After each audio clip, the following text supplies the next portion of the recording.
उस दिन मैं अपने पति के साथ बाजार गई थी। मैं बहुत दिनों से बाजार जाना चाहती थी, लेकिन वक्त ही नहीं मिलता था। आज रविवार था और पति भी घर पर थे, तो नाश्ता करने के बाद हम लोग बाजार आ गए। अभी मैं कुछ चीज़ें देख ही रही थी कि किसी ने मुझे पीछे से आवाज़ लगाई। मैंने पीछे मुड़कर देखा तो अचानक एक साधु बाबा मेरे पास आ गए। इससे पहले वह मुझसे भिक्षा मांगते, आशीर्वाद देना शुरू कर देते, उससे पहले ही मैंने उन्हें भिक्षा में 100 का नोट हाथ में दे दिया। पैसे देकर मैं जैसे ही मुड़ी, उन्होंने मेरा पल्लू पकड़ लिया और बोला, देवी जी पैसे वापस ले लीजिए। उनकी यह बात सुनकर मुझे अजीब लगा। यह पहले साधु बाबा होंगे जो पैसे लौटा रहे थे। रख लीजिए, क्या हुआ, मैंने बोला। तो फिर से मेरा पल्लू पकड़कर बोले, तुम वही हो ना। यह सुनकर मैं दंग रह गई। तभी वह मेरे पांव पकड़कर बोले, देवी जी मुझे पैसे नहीं चाहिए, बल्कि मेरे चेहरे पर थप्पड़ मारे। यह कहकर वह खुद को दोनों हाथों से थप्पड़ मारने लगे। यह देखकर मैं डर कर तुरंत पति का हाथ खींचकर बोली, मनीष चलिए घर चलते हैं। उन्होंने मुझे समझाने की कोशिश की कि मैं आई हूँ तो अपनी शॉपिंग करके ही घर जाऊँ, लेकिन मैं तैयार नहीं थी। मैं बहुत डरी हुई थी। मैं वहाँ रुक नहीं सकती थी और ना ही अब मैं चैन से शॉपिंग कर सकती थी। इसलिए मैं उन्हें लेकर कार में बैठ गई और बिना शॉपिंग किए घर वापस लौट आई। अगले दिन मैं उसी पागल साधु बाबा के बारे में सोच रही थी कि तभी मेरी नौकरानी ने आकर मुझसे कहा कि मेम साहब, बाहर कोई आया है और वह आपसे मिलना चाहता है। मुझसे कौन है, चलो मैं देखती हूँ। मैं जैसे ही दुपट्टा ओढ़कर बाहर गई तो देखकर दंग रह गई कि वही साधु बाबा गेट पर खड़ा था। मैंने उसी वक्त गेट बंद कर दिया और तुरंत अंदर भाग आई। मुझे बहुत घबराहट हो रही थी। मैं सोचकर चिंतित थी कि घर पर मैं अकेली हूँ। मैंने अंदर आकर सुकून की सांस ली और सोचने लगी कि यह साधु बाबा मेरे घर तक कैसे पहुँच गया और यह मेरा पीछा क्यों कर रहा है। मैंने बहुत सोचा, लेकिन मैं किसी नतीजे पर नहीं पहुंची। शाम को जब मनीष घर पर आए तो मैंने उनको साधु बाबा के बारे में कुछ नहीं कहा, क्योंकि वह थके हुए थे और बिना वजह परेशान हो जाते। लेकिन अब वह रोज मेरे घर के बाहर चक्कर लगाते और कभी कभी दरवाज़ा भी खटखटाते और कहते, बाबा की बात सुन लो। लेकिन मैं गेट नहीं खोलती थी। उसकी बात सुनना तो दूर की बात है, पर मैं डर के साए में जी रही थी। मेरी रातों की नींद उड़ गई थी। डर के मारे अचानक से आंख खुल जाती और दोबारा सोने की कोशिश में रात गुजर जाती थी। इसी तरह कई दिन बीत गए। मैं सोचती रहती कि आखिर यह साधु बाबा मुझसे क्या बात करना चाहते हैं। मैं तो जानती तक नहीं। उस दिन मैंने इसे पहली बार देखा था। एक दिन मैंने तंग आकर अपने पति को बता दिया, मनीष आपको वह साधु बाबा याद है ना। कौन सा साधु बाबा, मनीष ने चाय पीते हुए कहा। वही जो उस दिन बाजार में मिले थे। अजीब पागल सा मैंने बताया। अच्छा, वह पागल जिससे डर के मारे तुमने शॉपिंग नहीं की थी और वापस घर आ गई थी। उन्होंने याद करके हंसते हुए कहा, तुम्हें अभी भी उससे डर लग रहा है। इस घटना को तो काफ़ी समय हो गया है। तब मैंने उन्हें बताया कि वही साधु बाबा हर दिन हमारे घर के चक्कर लगाते हैं और बार बार यही कहता है कि वह मुझसे कोई बात करना चाहता है। अच्छा, उन्होंने हैरानी से बोला, अजीब बात है भाई, उस साधु बाबा को भला तुमसे क्या बात करनी है। यही तो मैं सोचती हूँ कि आखिर उसको मुझसे क्या काम होगा। फिर एक दिन मैंने उस साधु बाबा को मनीष की मौजूदगी में अंदर बुला लिया और जब वह अंदर दाखिल हुआ तो अचानक मेरी नज़र उस साधु बाबा के कपड़ों में छुपे हुए उसके हाथ पर पड़ी, जिस पर वह चीज़ बनी हुई थी, जिसे देखकर मेरी रूह तक कांप गई थी। तो कहानी शुरू होती है मेरे कॉलेज के दिनों से। मैं एक बहुत ही सीधी सादी और साधारण सी लड़की थी। मुझे अच्छे बुरे की कोई पहचान नहीं थी। दुनिया में क्या हो रहा था मुझे उसमें कोई दिलचस्पी नहीं थी। मैं अपनी मौज में रहती। कॉलेज से सीधे घर आती थी और घर से सीधे कॉलेज। घर आकर खाना खाकर सो जाती और रात को खाना बनाने के वक्त माँ का हाथ बटाती। हम दो ही बहनें थी और मैं छोटी थी। बड़ी बहन की सगाई हो गई थी और अगले महीने में शादी भी होने वाली थी। मैं इतनी अच्छी स्टूडेंट नहीं थी, लेकिन मेरे माता पिता को मुझे पढ़ाना ही था, इसलिए मेहनत करके पास हो जाती थी। इसी तरह मेरे दिन बीत रहे थे कि एक दिन मैं अपने दोस्तों के साथ कॉलेज से वापस आ रही थी, तो एक लड़का खड़ा होकर मुझे ही घूर रहा था। मैंने भी उसे देखा और उसे नज़रअंदाज करके वहाँ से निकल गई। अगले हफ्ते वह फिर खड़ा नज़र आया। मैंने देखा वह देखने में ठीक ठाक था, मेरी तरफ ही देखकर मुस्कुरा रहा था। फिर वहाँ लड़का रोज़ खड़ा होता, उसकी आदत हो गई थी। कहता तो कुछ नहीं, क्योंकि मेरी सहेली भी मेरे साथ होती थी। एक दिन बुखार आने की वजह से मैं जल्दी से कॉलेज से बाहर निकल गई। घर ज़्यादा दूर नहीं था, इसलिए मैं पैदल ही जाया करती थी। वह लड़का कॉलेज से थोड़ा दूर खड़ा मुझे नज़र आया। मैं आगे बढ़ती गई। उसने मुझे अकेले आते देखा और बोला। मैं रुक गई, मेरा दिल ज़ोर ज़ोर से धड़कने लगा। मैंने हिम्मत करके कहा, क्या है और कौन हो तुम, और रोज रोज मेरे रास्ते में क्यों खड़े होते हो? लड़का मुस्कुराया और बोला, तुम्हारे लिए। मैं डर गई। वह मेरी आंखों में आंखें डालकर कहने लगा, आई लव यू, मैं तुमसे बहुत प्यार करता हूँ। मैं हैरान हो गई, वह तो मेरा नाम भी जानता था। मेरे हाथ पांव कांप रहे थे। मैंने पूछा, तुम मेरा नाम कैसे जानते हो? उसने कहा, नाम जानना कौन सा मुश्किल काम है, मैं तो तुम्हारे घर का पता भी जानता हूँ। यह सुनकर तो मेरे होश उड़ गए। मैंने डरते हुए पूछा कि तुम क्या चाहते हो? वह बोला, मैं सिर्फ तुम्हें चाहता हूँ।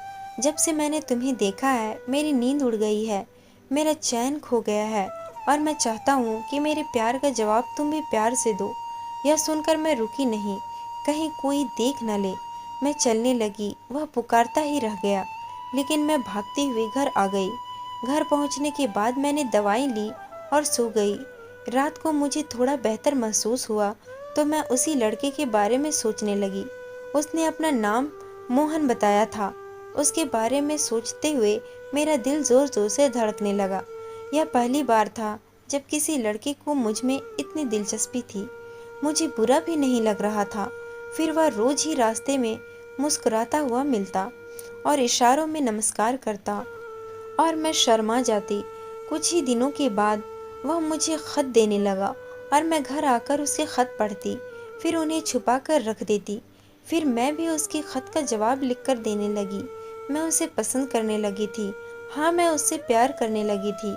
हम रोज रास्ते में एक दूसरे को देखते थे और खतों के जरिए बातचीत करते थे।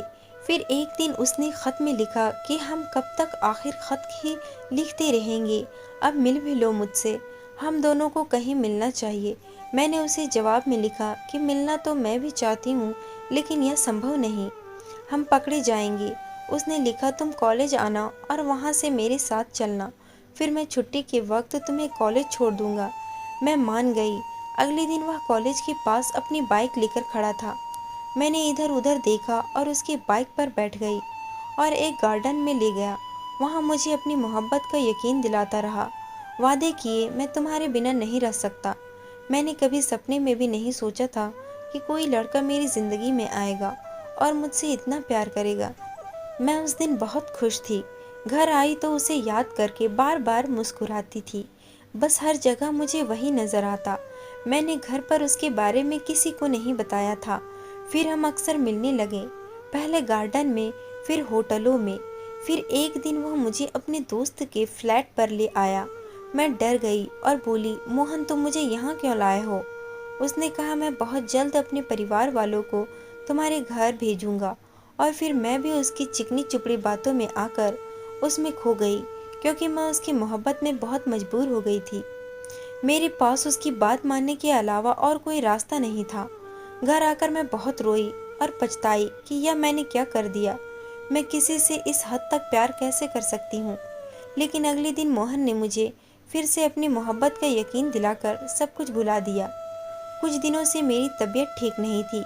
मेरा शरीर बेजान सा हो रहा था और एक दिन मुझे कॉलेज में चक्कर आ गया, तो मेरी सहेली मुझे जबरन डॉक्टर के पास ले गई। जहाँ मेरा चेकअप करने के बाद डॉक्टर ने मुझे मेरे पति का नाम पूछा, जिसे सुनकर मैं चौंक गई और सहेली की तरफ देखा। मेरी सहेली बोली, डॉक्टर साहिबा यह शादीशुदा नहीं है। यह सुनकर डॉक्टर ने अजीब नज़रों से मेरी तरफ देखा और कहा कि तुम तो प्रेग्नेंट हो। यह सुनकर तो मेरे पैरों तले जमीन खिसकने लगी। डॉक्टर क्या कह रही थी मुझे कुछ भी सुनाई नहीं दे रहा था। मेरी सहेली मीना मुझे क्लिनिक से बाहर ले आई और मेरी हालात देखकर उसने मुझसे कुछ नहीं पूछा और मुझे दिलासा देते हुए बोली, मैं किसी को नहीं बताऊंगी, इस राज को राज ही रखूंगी। इस समय तुम्हारी हालात ऐसी नहीं है कि मैं तुमसे कोई सवाल जवाब करूं। उसने मुझे घर पर छोड़ा और चली गई। जब मैं अपने घर पहुंची तो अपने बिस्तर पर गिरकर बहुत रोने लगी। यह क्या हुआ मुझसे, अब मैं क्या करूं? अपने घर वालों से क्या कहूंगी? यह सोचकर मेरा सिर फट रहा था। अब आगे क्या होने वाला है? अगले दिन मैं मोहन से मिली और मुझे सारी बात बताई। वह बिल्कुल भी परेशान नहीं हुआ और कहने लगा, घबराओ नहीं, मैं जल्दी अपने घर वालों को भेजूंगा। तुम अपने घर पर बात करो और अगर वह नहीं माने तो हम दोनों भागकर शादी कर लेंगे। वह फिर से मुझे सपना दिखाने लगा। उस दिन मैंने मीना को कॉलेज में सब कुछ बता दिया कि मैं किसी से मोहब्बत करती हूँ और हम चुप कर मिलने लगे थे और यह उसी का नतीजा है। अब बताओ मैं क्या करूँ? वह कहने लगी, मुझे कुछ समझ में नहीं आ रहा। बस उस लड़के से कहो कि वह जल्द से जल्द तुमसे शादी कर ले, नहीं तो बहुत बुरा होगा। मैंने उससे कहा कि उसने अपने घर वालों को भेजने को कहा है। आज मैं घर में बताऊंगी कि मैं किसी को पसंद करती हूँ। घर आकर मैंने अपनी माँ को बताया, माँ मैं एक लड़के को पसंद करती हूँ और मैं उससे शादी करना चाहती हूँ। वह लोग रिश्ता मांगने के लिए आना चाहते हैं। माँ को यह बात सुनकर बहुत गुस्सा आया और बोली, हमने तुम्हें यही संस्कार दिए हैं, खबरदार जो वहाँ से कोई आया तो मना कर दो उन्हें। अभी तो तुम्हें और पढ़ना है, शादी के चक्कर में नहीं पड़ना है। समय आते ही हम तुम्हारे लिए अच्छा रिश्ता ढूंढकर तुम्हारी शादी करा देंगे। मैंने कुछ कहने के लिए मुंह खोला तो बोली, बस मुझे और कुछ नहीं सुनना। माँ कुछ भी सुनने को तैयार नहीं थी। अब मैं क्या करती? अगले दिन मोहन सोचते हुए बोला, अब भागने के अलावा और कोई चारा नहीं है। तुम प्रेग्नेंट ना होती तो इंतज़ार कर लेता, लेकिन अब ऐसे हालात में कोर्ट मैरिज ही इस समस्या का समाधान है। तुम ऐसा करो, आज रात अपना ज़रूरी सामान लेकर तैयार रहना, हम रात को भागकर शादी कर लेंगे। मैं उसकी बात मानती नहीं तो क्या करती? मजबूरी वैसे भी मेरी किस्मत बन चुकी थी। उस रात मैंने अपना ज़रूरी सामान एक छोटे से बैग में डाला और सबके सोने का इंतज़ार करने लगी। जब सब सो गए तो मैंने हिम्मत करके बैग उठाया और चोरी से बाहर निकल आई। बाहर नुक्कड़ पर मोहन बाइक लिए मेरा इंतज़ार कर रहा था। मैं बाइक पर बैठकर उसके साथ निकल गई। दूर एक बंगले के पास उसने अपनी बाइक रोक ली और मुझे अंदर आने के लिए कहा। तो मैंने पूछा कि यह किसका घर है? वह बोला कि यह उसके दोस्त का घर है, हम आज रात यहीं रुकेंगे। मैं सहमी सी अंदर दाखिल हो गई। वहाँ और भी लड़कियाँ थीं और कुछ मर्द भी मौजूद थे। गलियारे से गुजरने के बाद मोहन मुझे एक ड्राइंग रूम जैसे कमरे में ले आया और वहाँ एक उम्रदराज औरत चारपाई पर बैठकर पान चबा रही थी। ले आया लड़की मोहन, औरत सुमेश से बोली। देख लो, मोहन ने कमीनेपन से मेरी तरफ देखते हुए बोला, अच्छी है बहुत, मेरे पैसे दे दो, मुझे देर हो रही है। मैं हैरान परेशान होकर खड़ी थी, कभी उस औरत को तो कभी मोहन को देख रही थी जो औरत से पैसे वसूल कर रहा था। मैं चिल्लाई, मोहन यह सब क्या है और तुम इस औरत से किस चीज़ के पैसे ले रहे हो? मोहन ने पैसे ले लिए और बात किए बिना ही चलता बना। मैं उसके पीछे भागी तो एक आदमी ने मुझे पकड़ लिया। वह औरत उठी और बोली, वह तुम्हें बेचने आया था। यह सुनकर मेरा रंग फीका पड़ गया था। मैंने ना में अपना सिर हिलाया तो वह औरत बोली, तुम्हारा सौदा करके गया है, वो अब तुम मेरे कोठे की रौनक हो, जैसे मैं कहूँगी तुम वैसा ही करोगी। उसने मेरे सिर पर मानो धमाका सा किया हो। मैं चिल्लाने लगी, नहीं छोड़ो मुझे, मैं यहाँ नहीं रहूँगी। उन लोगों ने मुझे कमरे में बंद कर दिया जहाँ चीख चीख कर और रो रो कर मेरी हालत ख़राब हो गई थी। मोहन ने मुझे भला फुसला कर धोखा दिया। एक औरत बता रही थी कि वह पहले भी 2 लड़कियों को ऐसे बेच चुका है। मेरे साथ धोखा हो चुका था, साथ साथ मैं अपनी इज्जत भी गंवा चुकी थी और अब कोठे की ज़िंदगी, मैं इस गंदगी में नहीं रह सकती थी। मैंने दरवाजे पर ज़ोर ज़ोर से दस्तक दी और आवाज़ लगाई, मुझे जाने दो, मगर उन दोनों को ऐसी चीखे और पुकार की आदत थी। मेरी किसी ने नहीं सुनी। थक हार कर मैं शांत हो गई थी उसका खास चमचा और लड़कियों का दलाल जिसका नाम दिलावर था, मेरे लिए रोज खाना पानी देकर जाता और समझाता, जिद मत कर, बात मान ले। चंदाबाई की वह कभी कभी मुझे मारता भी था। आज भी वह मेरे लिए खाना लाया। मैंने चुपचाप खाना खा लिया और उसे कहा, मुझे बाहर आने दो, यहाँ मेरा दम घुट रहा है। जैसा तुम लोग चाहते हो मैं वैसा करूँगी। यह सुनकर वह खुश हुआ और खाना खाने के बाद मुझे बाहर ले आया। चंदाबाई भी मुझे देखकर बहुत खुश हुई और एक लड़की को बुलाया जिसका नाम सेजल था। उससे कहा कि इसका हुलिया दुरुस्त कर और इसे सब कुछ सिखा दे। खाने पीने का ख्याल रखा कर, यह पेट से है। सेजल बहुत अच्छी लड़की थी, मेरा बहुत ख्याल रखती थी। कुछ ही दिनों में मेरी उससे दोस्ती भी हो गई थी। वह भी मेरी तरह हालात का शिकार होकर यहाँ पहुँची थी। मैंने उसे अपनी सारी बात बताई और उसने मुझसे कहा कि तुम किसी तरह से यहाँ से भाग जाओ। मैंने उससे पूछा, क्या यह मुमकिन है? मेरी आंखें चमक उठी। उसने मुझसे वादा किया कि वह इस कोठे पर मुझे उसकी तरह बाजारू औरत नहीं बनने देगी। वह मौका देकर मुझे यहाँ से निकाल देगी। उसकी बातें सुनकर मुझे तसल्ली हुई, लेकिन दिलावर के होते हुए यह कैसे संभव हो सकता था। लेकिन उस दिन एक नई लड़की आई थी और दिलावर का सारा ध्यान उसी पर था। सेजल ने चोरी से गेट के ताले की चाबी बनवाई थी और दिलावर के कमरे में जाकर उसके पानी में भी नशे की दवा मिला दी और कहने लगी कि आज तुम्हें यहाँ से हर हाल में निकालना है। लेकिन मैं कहाँ जाऊँगी? मैं घबरा कर बोली, दुनिया बहुत बड़ी है मेरी बहन, बस तुम्हें हिम्मत करनी होगी। सहारा मिल ही जाता है। तुम्हें जहाँ भी सहारा मिलेगा वह इस जगह से तो बेहतर ही होगा। सेजल बोली। मैंने सिर हिलाकर उसकी बात को मान लिया।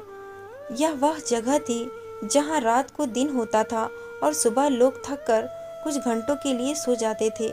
यहाँ से रात को निकलना नामुमकिन था, इसलिए सेजल ने मुझे सुबह ही यहाँ से बाहर निकालने का प्लान बनाया। जब वह सो रहे थे तो मैंने अपना सामान उठाया और तभी पाँव सेजल के साथ गेट तक आ गई। इधर उधर देखते हुए सेजल ने ताला खोला और मुझे गले से लगा लिया और मुझे वहाँ से बाहर निकालने के लिए कहा। सेजल, मैं तुम्हारा यह एहसान जिंदगी भर नहीं भूलूंगी। भगवान तुम्हें इसका फल ज़रूर देगा। यह कहकर मैं वहाँ से बाहर निकली। सेजल ने फिर से ताला लगा दिया और मुझे कुछ पैसे भी दिए कि यह तुम्हारे काम आएंगे। मैं अब घर नहीं जा सकती थी। मैं रिक्शे में बैठकर उसी डॉक्टर के क्लिनिक पहुँच गई। कुछ घंटों बाद डॉक्टर साहिबा भी अपने दवाखाने पर पहुँच गई। मुझे देखकर उन्होंने मुझे पहचान लिया। मैंने उनसे कहा कि मैं एबॉर्शन कराने आई हूँ। वह मेरी सारी हकीकत सुनने के बाद बोली, यह पाप है, मैं नहीं करूँगी, और मुझे अपने घर लेकर गई। वह बहुत ही सरल स्वभाव की औरत थी। मेरा बहुत अच्छे से ख्याल रखा और मेरी शादी अपने छोटे भाई मोहन से करा दी। सब कुछ जानते हुए भी, और कहा कि मोहन को अपने अतीत के बारे में कुछ नहीं बताना, मैं सब संभाल लूँगी। मैं बहुत खुश थी। मैंने मोहन को कुछ नहीं बताया, यहाँ तक कि यह बच्चा भी उसका नहीं है। उनके हिसाब से मैंने 7वें महीने में बच्चे को जन्म दिया था। वह बहुत अच्छे इंसान थे और मुझसे बहुत प्यार करते थे। मेरा बेटा जब 1 साल का हो चुका था तब उस दिन मैंने सोचा कि इस साधु बाबा को मोहन के सामने बुला लूं, मालूम तो पड़े कि आखिर मुझसे क्या बात करना चाहता है। मैंने गेट खोला और उसे अंदर आने के लिए कह दिया। जब वह अंदर आया तो मेरी नज़र कपड़े में छुपे उसके हाथ पर पड़ी, जिस पर वही घुंघरुओं की पट्टी बंधी थी जो दिलावर के हाथ पर बंधी होती थी। मेरा दिल तो मानो धड़कना ही भूल गया था। यह जानकर कि यह कोई साधु मोहन ने उनसे पूछा कि मेरे घर के चक्कर क्यों लगाते हो और क्या कहना चाहते हो। उसने मेरी ओर देखा और बोला, मुझे मदद चाहिए। उसकी बातों से मुझे पसीना आ रहा था। कैसी मदद? मोहन ने पूछा, और इधर मैं अपने माथे पर आता पसीना पोंछती ही जा रही थी। वह बोला, मैं बहुत गरीब हूँ, सरकार मुझे किसी काम पर रख लो। कह कर के काम होगा तो रख लूँगा। अगले दिन मोहन के काम पर जाते ही मैंने उससे गेट खोलकर पूछा, क्या चाहते हो? उसने कहा कि वह कोठा छोड़ चुका है, उसे पैसे चाहिए। मैंने उसे पैसे दिए, लेकिन वह हर बार पैसे मांगने के लिए फिर से आ जाता। बहुत बार दे चुकी थी, ना देती तो वह मोहन को सब कुछ बता देता। मैं यही सोचती थी कि उससे कैसे छुटकारा मिले। मैं मन ही मन में उसे मार डालने के बारे में सोचती, लेकिन मैं यह नहीं कर सकती थी।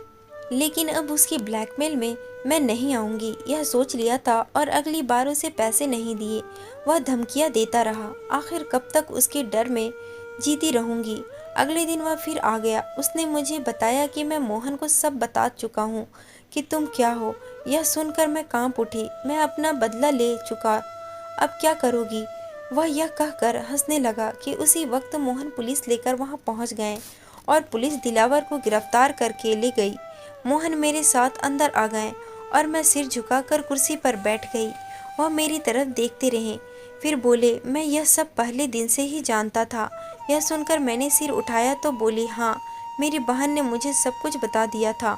मुझे तुम अच्छी लगी, तुम अच्छी लड़की थी, तुम्हारे साथ बहुत गलत हुआ था, लेकिन मैं तुम्हें इसकी सज़ा क्यों देता। तुम उस वक्त नादान थी, तुम्हें पूरा हक था कि तुम भी अच्छी ज़िंदगी जियो। मुझे तुम्हारी अतीत में कोई दिलचस्पी नहीं है। तुम मेरी एक अच्छी साथी साबित हुई। मुझे तुमसे बहुत प्यार है, बस इतना याद रखना और हमेशा मेरा साथ देना। मैं उनकी ऋणी हो गई थी। उनसे एहसान, उनकी मोहब्बत मेरी किसी अच्छाइयों का प्रतिफल थे, लेकिन मुझे याद नहीं आ रहा था। उनका जितना शुक्रिया अदा करती उतना कम था। मैंने सुकून भरी सांस लेकर मोहन की तरफ देखकर सोचा, दुनिया में आज भी अच्छे और महान लोग मौजूद हैं, जैसे यह भाई बहन। लेकिन ऐसे महान लोग हर किसी को नहीं मिलते। लेकिन मैं भाग्यशाली की जमाने की ठोकरें खाने से बच गई। मेरी उन तमाम लड़कियों से गुजारिश है कि किसी के बहकावे में आकर जवानी में कोई ऐसी गलती ना करे जिससे आपके माता पिता का सिर शर्म से झुक जाए और आप भी सारी ज़िंदगी बदनाम होकर रह जाएं। तो दोस्तों, ये थी आज की कहानी। कैसी लगी कमेंट करके ज़रूर बताएं। वीडियो को लाइक और चैनल को सब्सक्राइब करना ना भूलें।